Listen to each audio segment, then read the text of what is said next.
Hi, we're working on Homogeneous Aqueous Systems, Chapter 15.2 now. Did you know you can make a pickle glow? It sounds kind of weird, but it will take electricity and it will carry a current.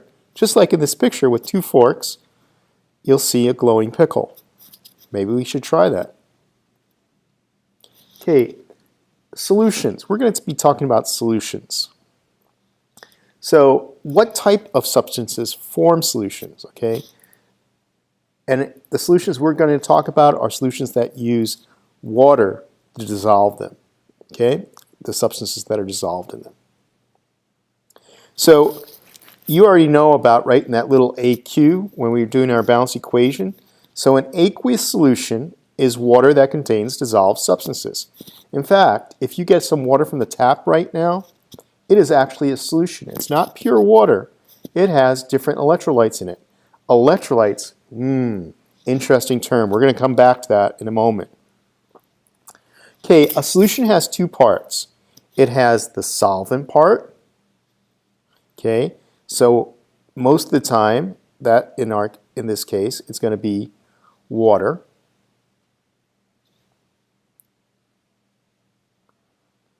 Okay. It could be an other substance, okay, that dissolves something else, but in this chapter, our solutions are all water-based solutions, so our solvent will be water. And the things we're dissolving it in are usually solids that dissolve, okay? They are called the solute, the thing that we're dissolving in.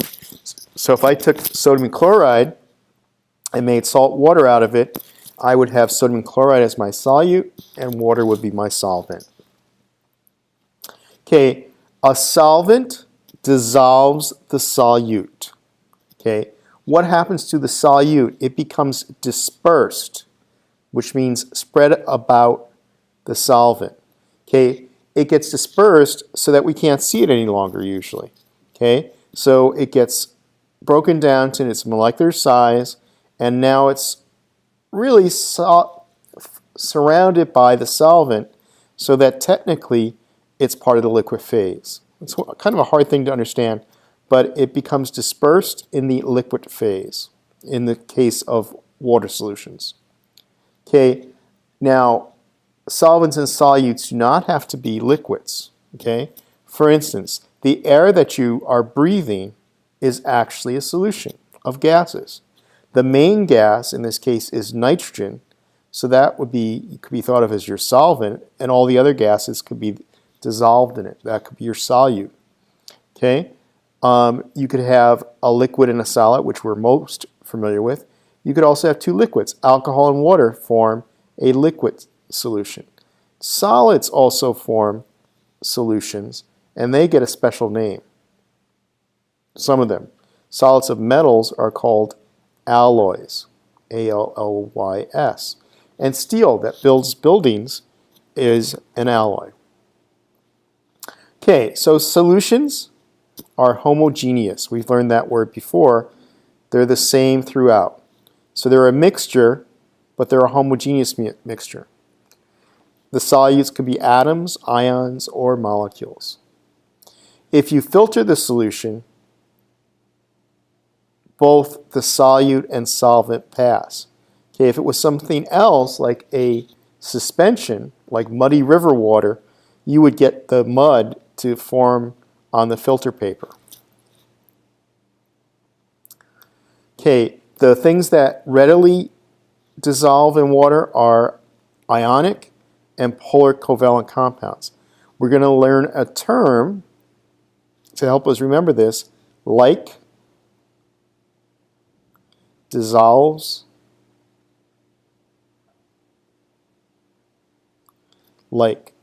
Since we know that water is polar, polar compounds or ionic compounds will easily dissolve in water. Like dissolves like.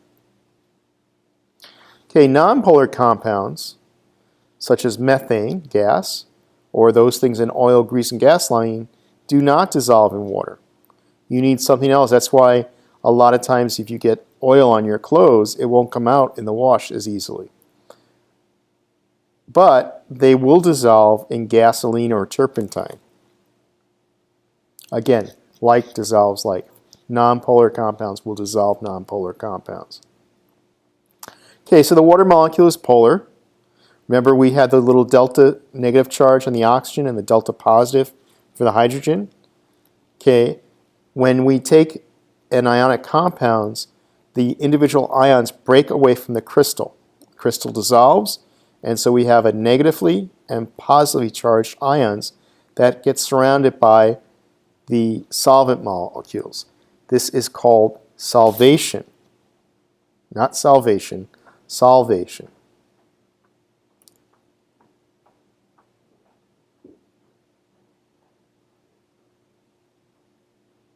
That's the being surrounded. That's this part right here. Okay, so this kind of shows you a solution process. So here's our solid that we toss into our beaker. Okay, here's our water floating around. Some of these start breaking apart, and when they break apart, we see these water molecules surround them. Okay, notice these are the hydrogens, so this must be the chlorine ion, and these are your oxygens forming around the sodium ion. So they're going to be oriented so that the positive ion gets surrounded, so the oxygens are pointing towards it. And in this case, this is the negative ion, it's going to be with the hydrogen, or the positively charged part of the water molecule that are going to be around it. All right, and there's that word solvation. Okay, so how does this all happen? Okay, polar solvents, as I said, like ionic and polar compounds because they're charged. Nonpolar, like other nonpolar compounds. Okay? So there we go. There's our like dissolves like. So which of these do you think will not dissolve in water? Think about like dissolves like. Look at the ones that have the same polarity as water. So the one that does not is your answer. You'll see this on Play Pause It. Hope you picked butane. That's a hydrocarbon, nonpolar. All the other ones are polar. We have hydrochloric acid, potassium iodide is ionic, and ammonia, you know, is polar also. Okay, I mentioned electrolytes. Remember I mentioned that earlier? So why are all ionic compounds electrolytes? What is electrolytes? Electrons, electricity. So they're substances that can carry a charge. Okay, so an electrolyte is a compound that conducts an electric current when it is in an aqueous solution or in the molten state. So when you break apart that crystal and you have positive and negative ions, they can carry a charge. If you melt an ionic compound at a very high temperature, those ions also are free to move around, and so it can carry a charge. But it's going to be really, really hot. So if you have an ionic compound, they will become electrolytes because they dissociate it into ions. Okay, so what's going to happen is if you have something like sodium chloride, you'll have them breaking apart, so you'll have sodium and chlorides floating around the container, and they can carry a charge. So here we have a picture of a salt solution and some electrodes, and there's a battery off on the side of the picture. So when we put the electrodes and make a circuit, the light bulb will light up because what's happening inside the beaker is here's all our water molecules, here's our negative chlorides and our positive sodium. So the sodiums are going to be towards the negative electrode, and the chlorines are going to be attracted towards the positive electrode, so electrons are going to flow with those things. Okay? So the sodium chloride is a strong electrolyte. It's 100% dissociated into ions and water. It allows this light will glow really, really brightly. Now, mercuric chloride is a weak electrolyte. It doesn't dissolve as easily in water. So Here's our mercury chloride. Okay, mercury 2 chloride looks like this. So we have some of these dissolved, but a lot of them are not. So it's going to turn the light bulb a little less bright. Okay, so you have a degree of how well something dissolves. The problem with mercury chloride is it is a metal and non-metal, but if you look at where mercury is located in chloride, the polarity is a little bit less than compared to something like sodium chloride, the difference in electronegativity. Okay, now a non-electrolyte like sugar doesn't separate. There's your sugar molecules, there's your water. It's dissolved, but it's not going to carry the charge because there's no charged species that are moving around in the liquid. Okay, so it's not going to turn the light bulb on at all. So a non-electrolyte is a compound that does not conduct an electric current in either an aqueous solution or the molten state. An example of that is sugar. Now, some polar molecular compounds are non-electrolytes in the pure state, but become electrolytes when they dissolve in water. The change occurs because such compounds ionize in solution. Okay, so again, they have to be polar molecular compounds, and they form some ionization, and usually they'll be weak electrolytes. Okay, one example is ammonia. Ammonia tends to form ammonium and hydroxide. The hydroxide in this case is fairly strong. Okay?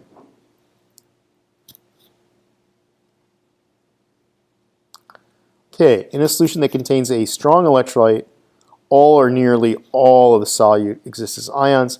A weak electrolyte conducts an electric current poorly. Okay? So in this case, only a small fraction of the solute exists as ions. Okay? So in other words, things that do separate but only weakly are called weak electrolytes. Things that, like sodium chloride or calcium chloride, they are strong electrolytes. Okay, we know that we need electrolytes, especially sodium and potassium, because they carry out electrical pulses, especially for our heart. It's called the sodium-potassium pump. And if they're not in the right balance, you can have problems, okay? And this happens a lot of times if you run and you don't hydrate yourself. So it's very important that you drink something that has electrolytes. That's why you drink Gatorade like this gentleman is doing right now. Okay, the reason why pickles glow is they contain table salt. So why is that important? I want you to answer that and play positive for me.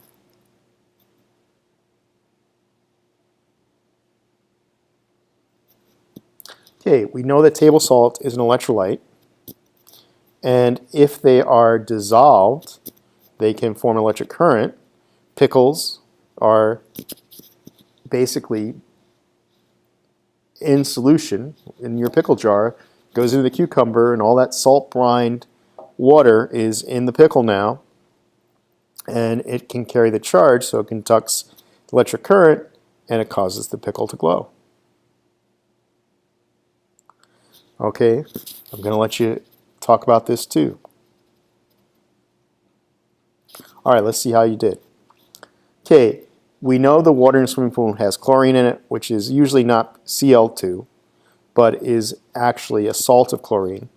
And we know that these things are dissolved in the water, so it can carry a charge, and you could be shocked. And you're actually, an interesting thing, pure water that has no electrolytes in it is not an electrolyte. Okay? However, you're not going to find that for very long. Even distilled and deionized water you get in a lab is contaminated very quickly because water is such a good solvent, it will get electrolytes in it just off your hand if you even touch the water. Okay?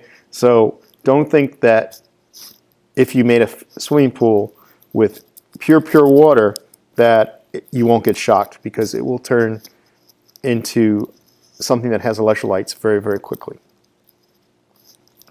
Okay, we're going to talk something about hydrates. Hydrates are ionic compounds that have water molecules in their structures. and they're not really bonded to the water, and this is what we're going to talk about next.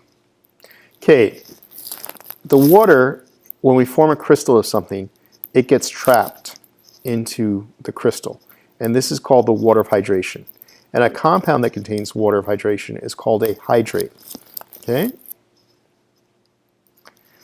As I said, these are not very strong, so the water is easily lost and regained.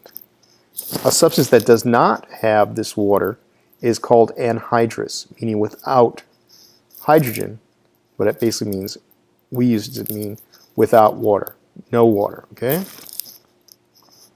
So copper sulfate is this nice blue colored chemical, and it's usually in the hydrate form with 5 water molecules per 5 moles of water molecules per mole of copper sulfate, or 5 molecules of water for 1 molecule of copper sulfate. When we heat it up, we drive the water away, okay, and it becomes a white powder, okay, and it's not so crystalline as it's really powdered. So this makes a really nice crystal. This kind of is just kind of a white powder that's dried out. Okay, so if we dip a piece of filter paper into an aqueous solution of cobalt 2 chloride and then dry, okay, is blue in color. When we expose it to moist air, it turns pink because the formation of the hydrate cobalt 2 chloride hexahydrate is pink in color. So we start out with blue if it's anhydrous. So what do you think this would be good for? This would be good to test to see if we have high humidity, if we've had water contamination, even of a little bit, we would start seeing this turn pink. Okay, so here, oops, in this chart we see how we can name hydrates. So this is magnesium sulfate with 7 water molecules. So we say heptahydrate, okay? So we use our geometry terms we've used before, hepta, octa, di, penta, deca, dodeca, deca, hepta. Just hydrate would be mono. We don't say monohydrate. So we just name it like we would the normal compound, and then count the number of waters we have and put the prefix. Now magnesium sulfate heptahydrate is called Epsom salt. This is called blue vitriol. This is sodium sulfate hectadecahydrate is called Glauber salt. This is potassium aluminum sulfate dodecahydrate or alum. This is borax. You've heard of borax before. Iron 2 sulfate heptahydrate is green vitriol. And sulfuric acid hydrate, it doesn't have a special name. Okay, to determine what percent by mass of a hydrate in water, okay, that's very easy. We basically just take percent by mass of water, we take 18 grams, okay, is the mass of water over the mass of hydrate. So whatever the mass of the substance is, a mole of it, we can do the percentage, okay? So we find out the molar mass, including the water, and then take the mass of the water. That's basically it, and do percentage. And some hydrates effloresce. So if it has a vapor pressure higher than the pressure of water vapor in the air, the hydrate will lose its water of hydration, or effloresce. It will lose that water. Okay? Whereas things that have a lower vapor pressure than water will suck the water out of the air. They would call this hydroscopic. Sodium hydroxide is hydroscopic. If you see some sodium hydroxide, leave it out. It will look very shiny and wet from the humidity in the air. Okay, so when we want to get rid of water, we use some sort of substance that will soak up the water. Calcium chloride monohydrate spontaneously absorbs a second molecule when it's exposed to moist air and it's a desiccant. It dries things out. It absorbs moisture from the air. And that's a desiccator where those compounds are sitting. Okay, so in this section we're going to look at how we can calculate the percent by mass of water in a hydrate. So we're going to start out with sodium carbonate decahydrate. Okay, so we're going to look at the floor. We know the formula, and we want to find its percent. So we look at 10 moles of water. We take the 10 moles of water because the decahydrate. So we multiply 10 times 18 is 180 grams. So 180 grams of the compound is due to water. Then we find the molar mass of the entire compound. So we have 2 sodiums, a carbon, and 3 oxygens, and we add that to the 180. So the mass of the decahydrate is 286 grams. So we take the 180 over 286. So 62% of the mass is due to water. Does the result make sense? The mass of water is more than 50%? Yes, it does. Deliquescent compounds are compounds that are so hygroscopic that they become wet when exposed to normally moist air. So basically, this would be something, sodium hydroxide is a good example again. So here's a picture of sodium hydroxide. There's some sodium hydroxide they just poured out of the container, and a little bit later, it's starting to dissolve just from the water vapor in the air. So in Florida, that would happen very quickly. All right, I'm going to let you do this on Play Pause It. Let's see how you do. All right, so what you should have done is looked at the mass of the water. There's 7 waters, so it's 7 times 18 or 126 grams. Then the molar mass of the whole heptahydrate was 246, 126 over 246, 51%. Hope you got it. All right, some reviews, definitions,